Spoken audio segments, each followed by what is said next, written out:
அது ரூத்துவின் சரித்திரம். 1ஆம் அதிகாரம் 16ஆம் வசனம் முதல் 18ஆம் வசனம் வரை. ரூத்து 1ஆம் அதிகாரம் 16 முதல் 18 வசனங்கள் வரை.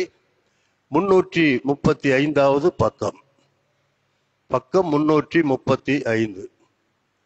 அதற்கு ரூத், நான் உம்மை பின்பற்றாமல் உம்மை விட்டு திரும்பி போவதை குறித்து என்னோட பேச வேண்டாம்.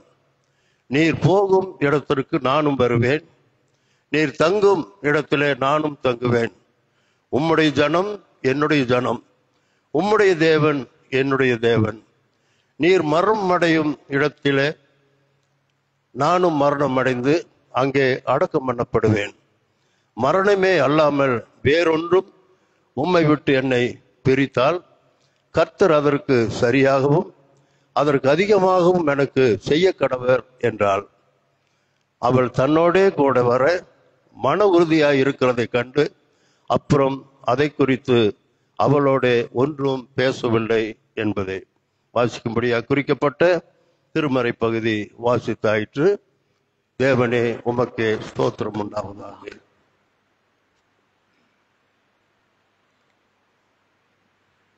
நம்முடைய பிதாவாகிய கடவுளாலும் கர்த்தராகிய இயேசு கிறிஸ்துவினாலும் உங்களுக்கு கிருபையும் சமாதானமும் உண்டாவதாக. ஆமென். தலைவணங்கி நாம் ஜெபம் செய்வோம்.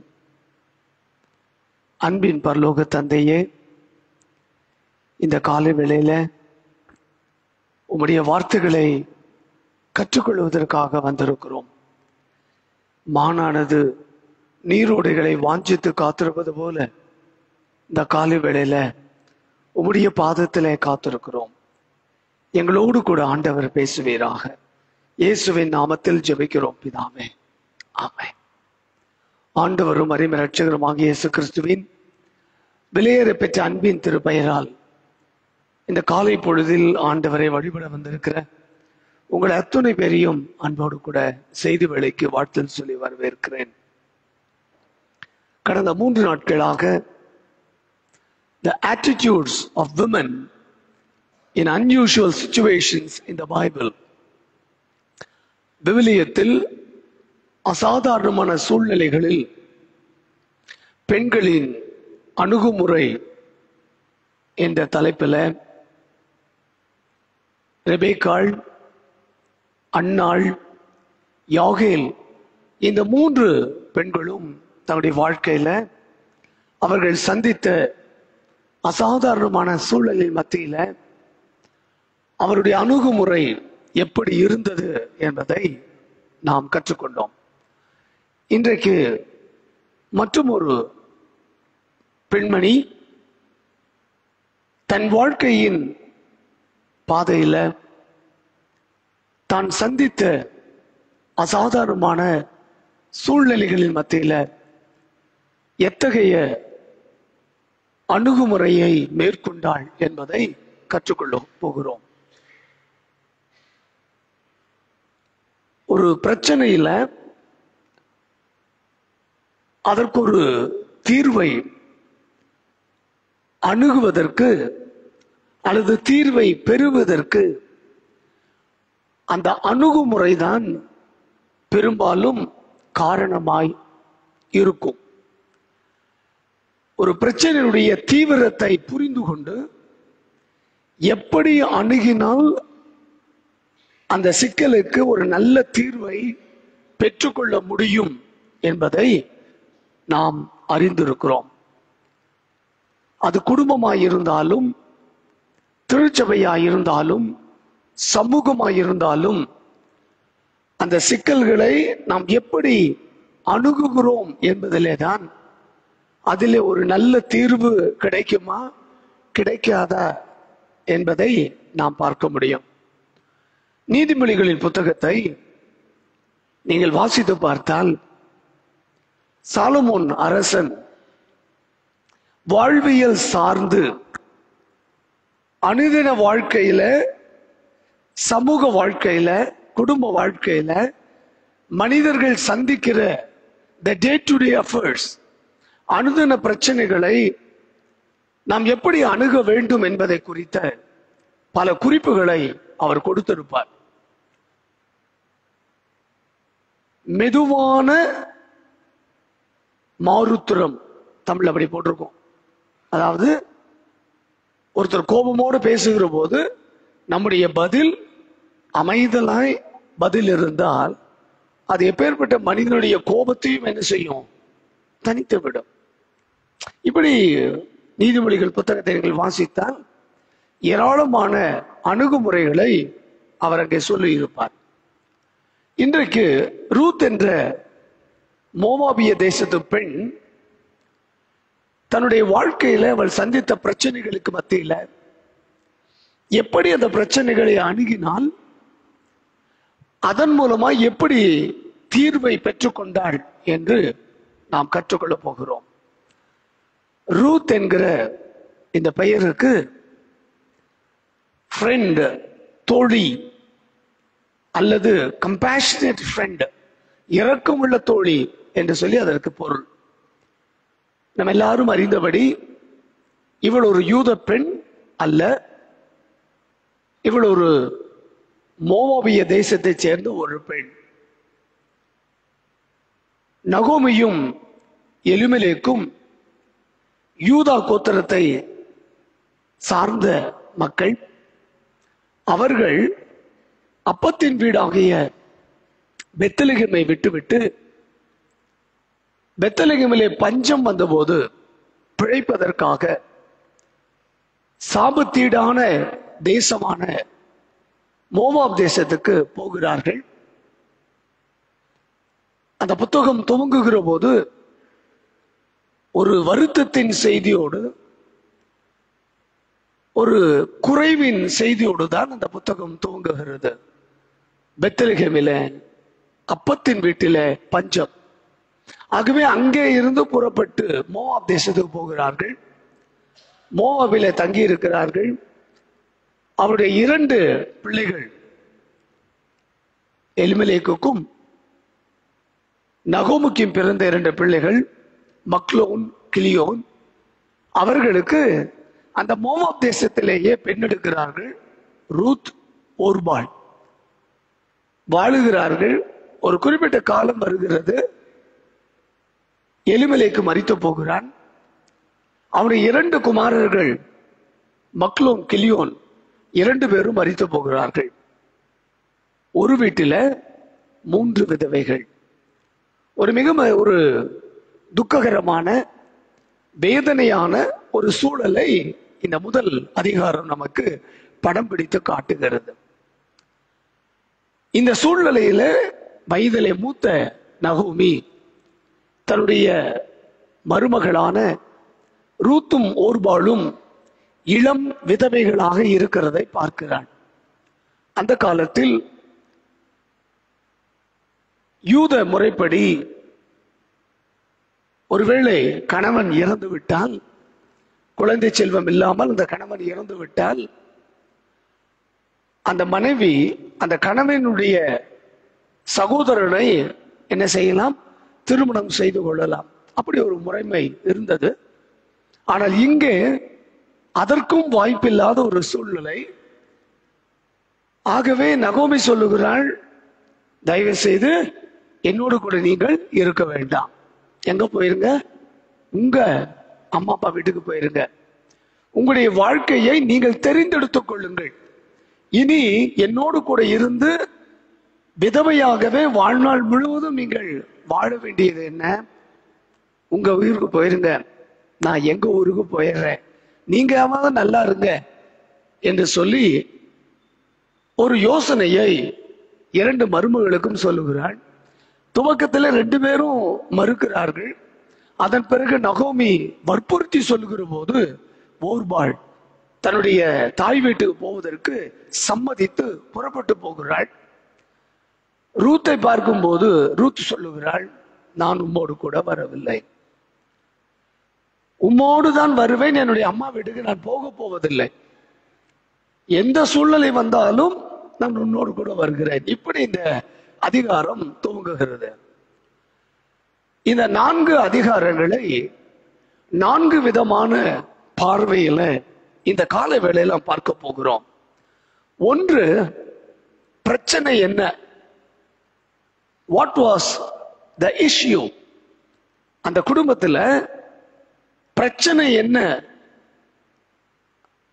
நகோமி சொல்லுகிறாள், என் கூட இருந்தா உனக்கு வாழ்க்கை இல்லை, என்னை விட்டு விலகி உன்னுடைய வீட்டுக்கு போயிடு, நீங்க நல்லா இருங்க, நான் என் தாய் வீட்டுக்கு போகிறேன்.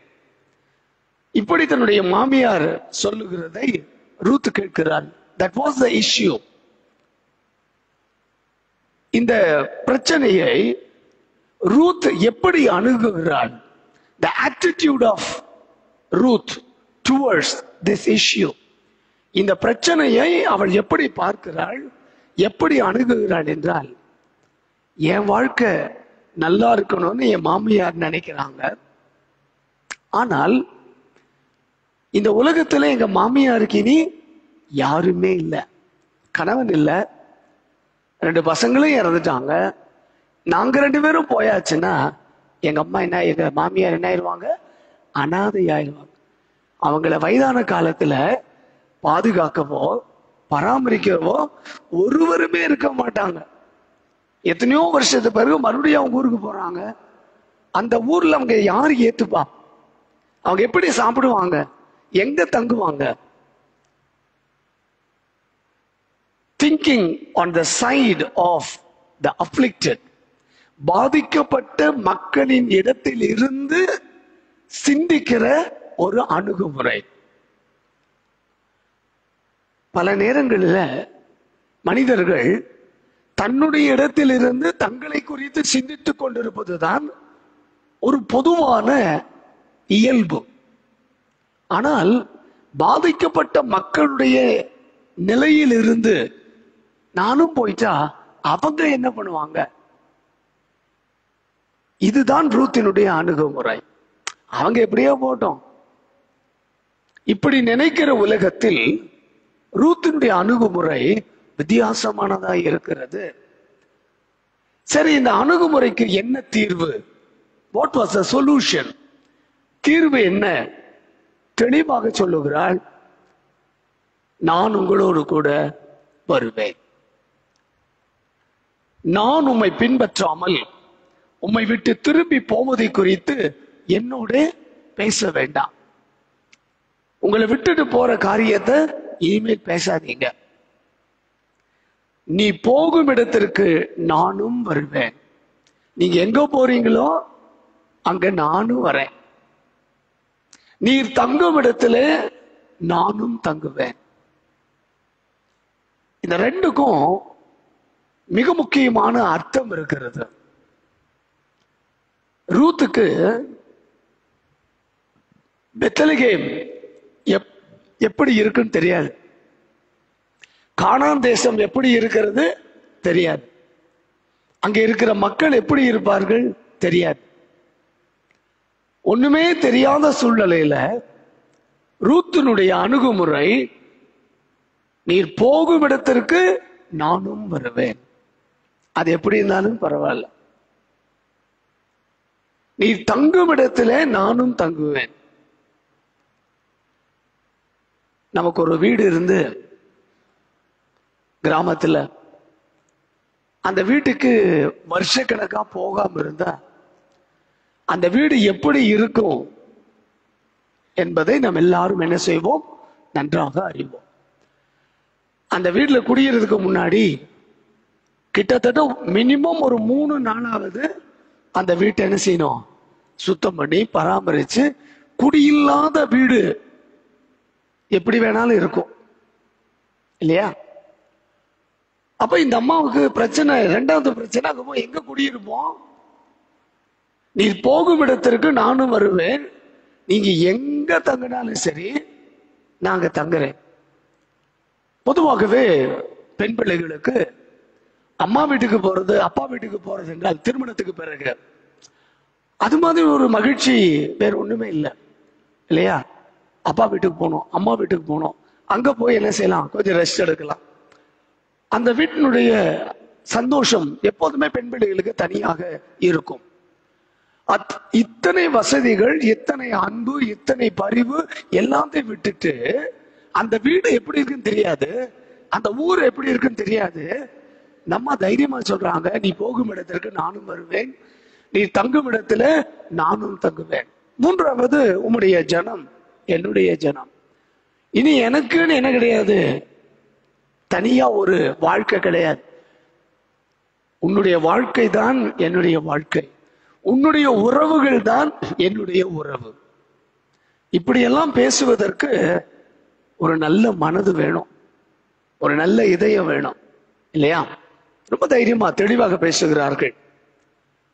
அடுத்தது, உம்முடைய கடவுள் என்னுடைய கடவுள், உம்முடைய தேவன் என்னுடைய தேவன். முற்றிலுமாக தன்னை ஒரு யூத கலாச்சாரத்தின் பெண்ணாக தன்னை தகவமைத்துக் கொள்வதற்கு, மாற்றிக்கொள்வதற்கு ரூத் என்ன செய்கிறாள்? அர்ப்பணிக்கிறாள். தட் வாஸ் த சொல்யூஷன், இல்லையா? அப்படியே மாறிவிடுவது. இந்த பதில நகோமி என்ன செய்யல, எதிர்பார்க்கவே இல்லை. எனக்குரிய அடையாளங்கள் எல்லாவற்றையும் இழந்து விட்டு ஒரு யூத பெண்ணுக்குரிய அடையாளங்களை நான் என்ன செய்கிறேன், ஏற்றுக்கொள்ளுகிறேன், மாற்றிக்கொள்ளுகிறேன் என்கிற ஒரு நல்ல தீர்வை ரூத் சொல்லுகிறாள். இரண்டாவது பகுதிக்கு போகலாம். இரண்டாவது பிரச்சனை, the second issue was how to fulfill our daily needs. நம்முடைய அனுதின தேவைகளை எப்படி சந்திப்பது, இது இரண்டாவது பிரச்சனை. எத்தனையோ வருஷத்துக்கு பிறகு பெத்லகேம் போறோம், சாப்பாட்டுக்கு என்ன பண்ணுவோம் தெரியாது. அங்க போய் உட்கார்ந்ததுக்கு பிறகு ரூத்தினுடைய அணுகுமுறை எப்படி இருக்கிறது என்றால், Ruth took the care and burden on her shoulder. அந்த ஊரை பத்தி நகோமிக்கு தான் தெரியும், ரூத்துக்கு ஒண்ணுமே தெரியாது. ஆனா ரூத் என்ன செய்கிறாள், அந்த ஊருக்கு வந்த உடனே, பெத்லகேமுக்கு வந்த உடனே தன்னுடைய மாமியை பாதுகாக்கிற, பராமரிக்கிற, அக்கறை காட்டுகிற அத்தனை பொறுப்பையும் தன்னுடைய தோள்களிலே அவள் ஏற்றுக்கொள்ளுகிறாள். இனி எங்க மாமி எங்க போய் கஷ்டப்படுவாங்க, so I will take off her. நான் அவர்களை அக்கறையோடு கவனித்துக் கொள்ளுவேன். ஆகவே தன்னுடைய மாமியினிடத்தில் சொல்லுகிறாள். மோவாபிய பெண்ணான ரூத் நகோமியை பார்த்து, நான் வயல்வெளிக்கு போய் யாருடைய கண்களில் எனக்கு தயை கிடைக்குமோ அவர் பிறகே கதிர்களை பொறுக்கி கொண்டு வருகிறேன் என்றாள். நகோமி சொல்லல, நீ போமா, சாப்பாடுக்கு ஏதாவது வழி செய்ய. நியாயமா நகோமி தான் என்ன சொல்லணும், நீ வீட்டுல இரு, இந்த ஊர்ல உனக்கு யாரையும் தெரியாது, அதனால நான் போறேன், ஏதாவது தானியத்தை வாங்கி வருகிறேன் என்று நகோமி சொல்ல வேண்டும். ஆனால் அந்த அணுகுமுறை, நான் உங்களை பாதுகாக்கிறேன், நான் உங்களை பராமரிக்கிறேன் என்று ரூத் அணுகுகிறாள். மூன்றாவது, அதற்கு ஒரு தீர்வை சொல்லுகிறாள். I will go and get it for you. நான் போய் உங்களுக்காக தானியங்களை பொறுக்கி கொண்டு வருகிறேன், நீங்க வீட்டுல இருங்க, நான் போறேன். வயசான காலத்துல நீங்க எதுக்கு அலையறீங்க, நான் போறேன். இந்த புத்தகத்தை படிக்க படிக்க அந்த மோவாபிய பெண் ரூத்தின் மேல மதிப்பு என்ன செய்யும், கூடிக்கொண்டே வரும். அம்மாமாரா இருந்தா எப்படி யோசிப்பாங்க, இப்படி ஒரு மருமக எனக்கு கிடைச்சா, இல்ல ஒரு அற்புதமான ஒரு கேரக்டர்.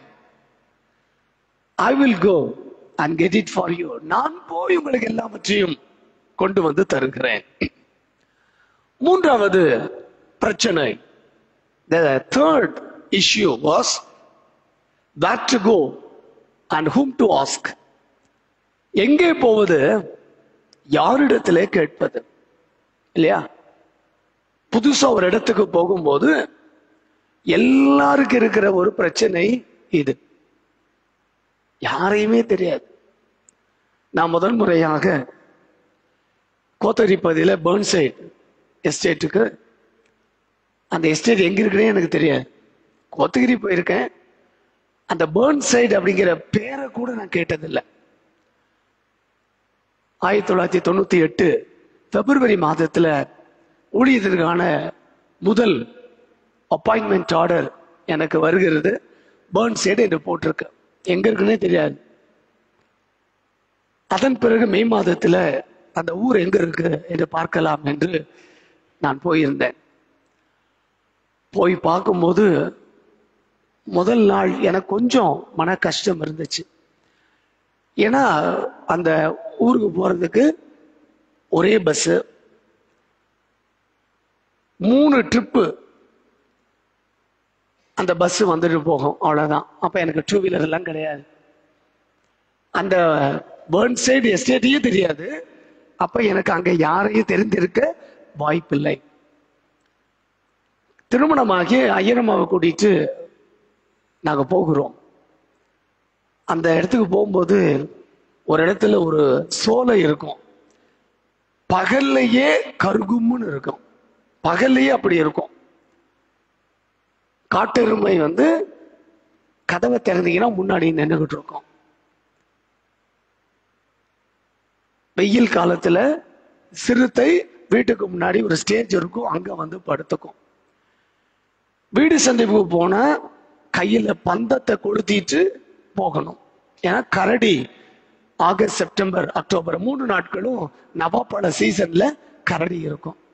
எங்களோடு கூட வாழ்ந்த அருமையான சகோதரன் தாமஸ் இங்க இருக்கிறார். நாங்க எல்லாம் ஒண்ணா அந்த எஸ்டேட்ல இருந்தோம். இவ்வளவு சிக்கல்கள் இருந்துச்சு. முதல் நாள் ஐயரமா கூட்டு போறேன். அந்த சோலை கூட போகும்போது கையை இருக்க பிடிச்சிட்டு, ஏப்பா இந்த ஊர்ல தான் நம்ம இருக்க போறோமா அப்படின்னு கேட்டாங்க. ஒண்ணுமே சொல்ல, வான் கூட்டு போயிட்டேன். ராத்திரி எல்லாரும் எங்களை கூட்டு போய், அக்கா எங்க ரிலேட்டிவ் எல்லாரும் விட்ட உடனே அதே லாரியில திரும்ப போயிட்டாங்க. இப்ப அந்த தனி வீடு சுத்திலும் ஒண்ணுமே கிடையாது, தோட்டம் தான். தனி வீட்டுல இருக்கிறோம். ராத்திரி குடும்ப ஜெபத்துல ஐயரம்மா என்கிட்ட கேட்குறாங்க, ஏப்பா 1 வருஷம் முடிச்சுட்டு டிரான்ஸ்ஃபர் கேட்டலாமா அப்படின்னாங்க. அப்ப ஐயரம்மாட்ட சொன்னேன், சாமி எவ்வளவு வருஷம் நம்மளை இங்க இருக்க சொல்றாரோ அத்தனை வருஷம் நம்ம இங்கதான் இருப்போம். டிரான்ஸ்ஃபர் எல்லாம் கேட்க மாட்டேன், இங்கதான் இருக்கணும், உன் மனசை தைரியப்படுத்திக்கோ என்று சொல்லிவிட்டேன். கடவுளுடைய கிருபையில 5 ஆண்டுகள் இந்த பகுதியில் இருப்பதற்கான வாய்ப்பை கொடுத்தார். நான் சொன்னேன், எனக்கு இங்க யாருமே தெரியாது. ஞாயிற்றுக்கிழமை ஆராதனைக்கு வந்தா ஒரு பொண்ணு வந்துச்சு, அண்ணா தோத்துருங்கண்ணா அப்படின்ச்சு. என்னம்மா எனக்கு தெரியுமா உனக்கு? ஆனா நீங்க சண்டே ஸ்கூல்ல ஊழியத்துக்கு வரும்போது நான் பார்த்துருக்கிறேன். இன்னொரு அம்மா வராங்க, ஐயா தோத்துருங்க ஐயா, உங்களை நான் பார்த்துருக்குறேங்க ஐயா. கொஞ்ச நேரத்துல பார்த்தீங்கன்னா ஒரு 2-3 குடும்பங்கள் எனக்கு அங்கே அறிமுகமான குடும்பங்கள். 5 ஆண்டுகள் அந்த திருச்சபையில மனரமியமான ஒரு நல்ல ஊழியத்தை செய்துவிட்டு நாங்கள் கடந்த ஒரு உதவி செய்தோம். ஆக ரூத் யாருமே தெரியாத ஊருக்கு where to go and whom to ask, எங்கே போவது, யாரிடத்தில் கேட்பது என்று போகிறார். ஆனால் கர்த்தர் அவருடைய கண்களில போவாசுடைய வயலை ஆண்டவர் காட்டுகிறார். அது பார்லி அறுப்பு காலமாய் இருந்தது. எல்லாரும் என்ன செய்கிறார்கள்? கதிரை அறுத்து கொண்டு இருக்கிறார்கள். இவள் யோசிக்கிறாள், இதுதான் கடவுள் எனக்கு காட்டின நிலம், யாருன்னு தெரியாது, என்ன செய்யலாம், இந்த பெண்களுக்கு பிறகு அவங்க சிந்தன கோதுமை மணிகளை என்ன செய்யலாம், பொறுக்கி கொள்ளலாம் என்று சொல்லி அந்த வார்கோதுமைகளை பொறுக்கி கொண்டே அவள் போகிறாள். பிரச்சனை வருகிற போது அதை அணுகுகிற விதம், அதன் மூலமாய் அதற்கு ஒரு தீர்வு கிடைக்கிறது. அங்கே இருக்கிற வேலை செய்கிற பெண்கள், அதற்கு சூப்பர்வைசரா இருக்கிற மனிதன், எல்லாருடைய கண்களிலும் ரூத்துக்கு என்ன கிடைக்கிறது? தயவு கிடைக்கிறது. கொஞ்ச நேரம் கழிச்சு அந்த நிலத்தினுடைய முதலாளி போவாஸ் வருகிறார். போவாஸ் கேட்கிறார், யார் இந்த பெண்? உடனே அவர் பதில் சொல்லுகிறார், அந்த கண்காணியானவன், இவள் நகோமியுடைய மருமகள், மோவாபிய பெண் ரூத். அப்படியா? அந்த பெண்ணுக்கு கொடுங்க வயல்வெளியில் அவளே எல்லா சிந்தப்படுகிற தானியங்களை அவள் பொறுக்கிக் கொள்ளட்டும், யாரும் தடை பண்ண வேண்டாம். அவளுக்கு தண்ணி வேணும்னா தண்ணி கொடுங்க. அதை தவிர கூப்பிட்டு சொல்றாரு ரூத்தை பார்த்து, ஏம்மா நீ எங்கேயும் போக வேணாம், அறுப்பு காலம் முடிகிற வரைக்கும் இங்கேயே தானியங்களை எடுத்துக்கொள். தண்ணி வேணும்னா என்னுடைய கூடாரம் அங்கே இருக்கு, அங்கே தண்ணியை பிடித்துக்கொள். முடிஞ்சதுக்கு பிறகு சொல்லுகிறார், அவளுக்கு என்ன செய்கிறார், நிறைய வார்கோதுமைகளை அளந்து கொடுக்கிறார். ஒரு சிக்கல் வருகிற போது அதை எப்படி அணுகுவது, யாரு கேட்பது? போவோம், நம்முடைய கண்களில படுகிற இடத்துல கர்த்தர் நம்மை நடத்துகிற இடத்துக்கு போவோம் என்று போய் ஒரு நல்ல பதிலோடு அறுவடையோடு திரும்பி வருகிறாள். திரும்பி வந்து தன் மாமியின் இடத்துல சொல்லுகிறாள் நடந்த விஷயங்கள் எல்லாவற்றையும். இப்பொழுது மாமி பதில் சொல்லுகிறாள், அவள் வேற யாரும் அல்ல, நம்முடைய உறவின் முறையான் தான். ஆகையினால நான் சொல்லுகிறபடி செய் என்கிறாள். மாமியின் வார்த்தைக்கு கீழ்ப்படிந்து அந்த இரவுல போவாஸ் தங்கி இருக்கிற அந்த களத்துல அவருடைய காலடியிலே போய் அவள் படுத்துக் கொள்ளுகிறாள். இரவில போவாஸ் திடீரென்று விழித்து பார்த்தால் தன் காலடியில எவரோ இருப்பதை போல தெரிகிறது. உடனே ரூத் யார், போவாஸ் யார் என்று பார்த்தால் ரூத் என்று கண்டு கொள்ளுகிறாள். ரூத்தை பார்த்து சொல்லுகிறாள், நீ இந்த தேசத்துல வேறு எங்கும் போகாமல் கடவுள் வழிகாட்டுதலின்படி என் அண்டையில நீ வந்திருக்கிறாய். ஆகையினால நிச்சயமாக அதற்குரிய அனுகிரகத்தை கர்த்தர் உனக்கு கட்டளையிடுவார் என்று சொல்லி வாக்கு கொடுத்து விட்டு போய்விடுகிறார். இப்ப பிரச்சனை என்ன,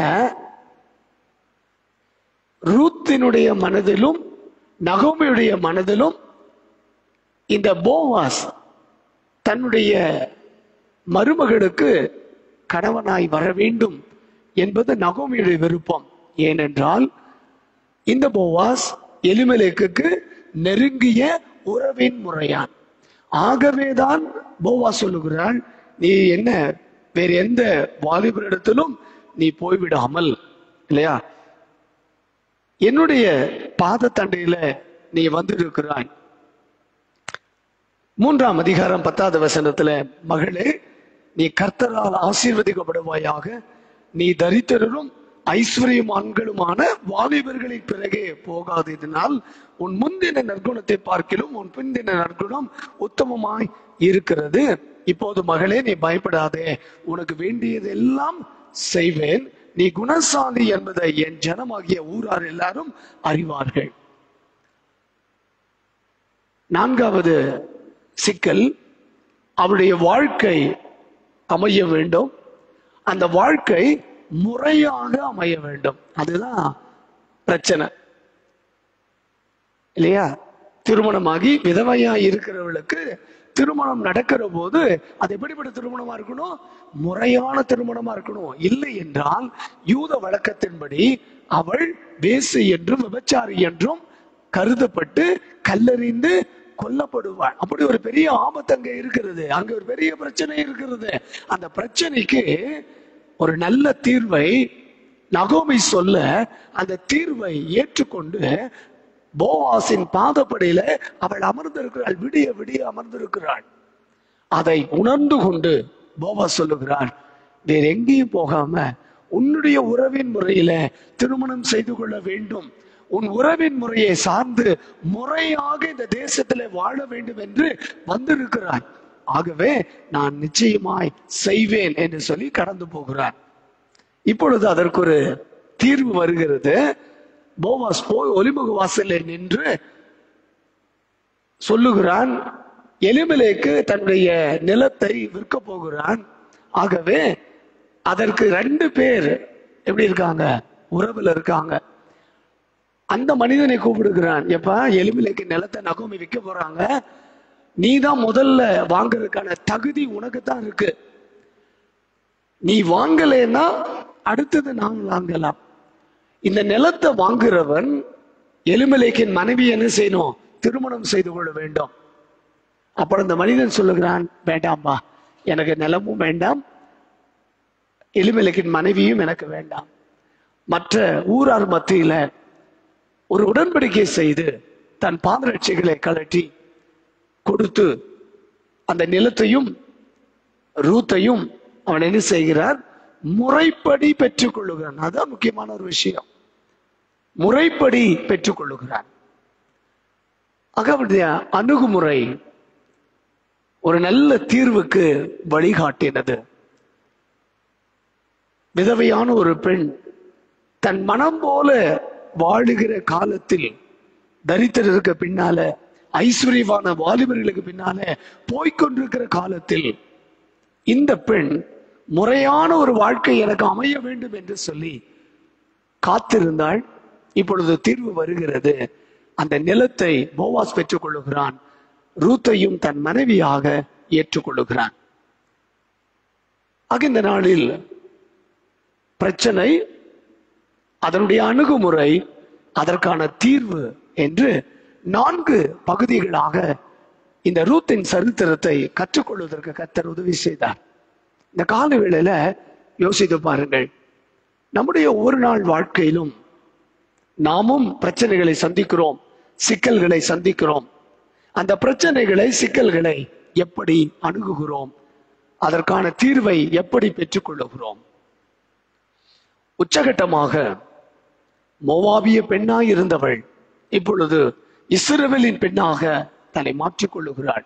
அதனுடைய விளைவு, கடவுள் ஒரு பெரிய ஆசீர்வாதத்தை கொடுக்கிறார். இயேசு கிறிஸ்துவினுடைய வம்ச வழியில ரூத் மிக முக்கியமான ஒரு தாய் என்ற அடையாளத்தை அவள் பெற்றுக்கொண்டாள். அதற்கு ரூத்தினுடைய அணுகுமுறை காரணமாய் இருந்தது.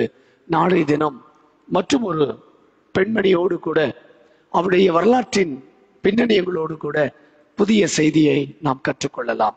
ஆண்டவர் தாமே நிறைவாக நம்மை வழிநடத்தி ஆசீர்வதிப்பாராக.